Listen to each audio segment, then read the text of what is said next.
Saan ba yung garahe niyan?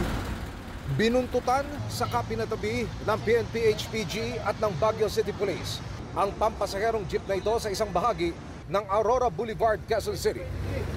Nakumpirma na ang driver ang may warrant of arrest na 4 na taon nang pinaghahanap sa Cordillera Administrative Region sa kasong paglabag sa anti-carnapping law. Siya po ay nagrenta ng sakyan at ito po ay hindi na po niya binalik.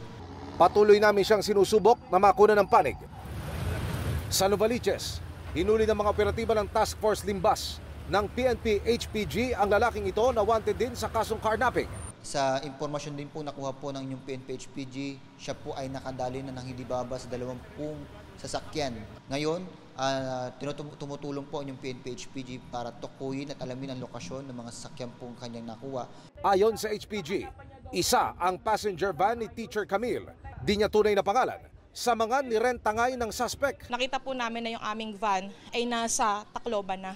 Ang mas masaklap, nailipat daw ng suspect sa ibang pangalan ang van ng biktima kahit ito'y hinuhulugan pa.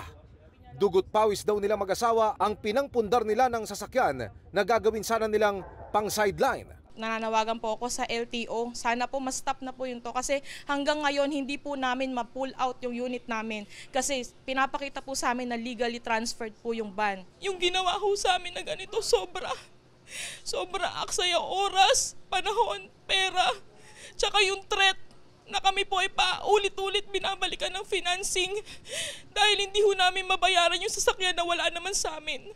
Sobrang hirap po. Sobrang hirap. Pati sariling tiyuhin, tinalo raw ng suspect. Tinangay ang bagong pickup truck nito at hindi na isinauli. Sabi niya, ginamit niya papunta ng Bicol. Hindi niya ibinalik. Sabi ng HPG, sabit din sa pasalo at labas kasa carnapping scheme ang suspect.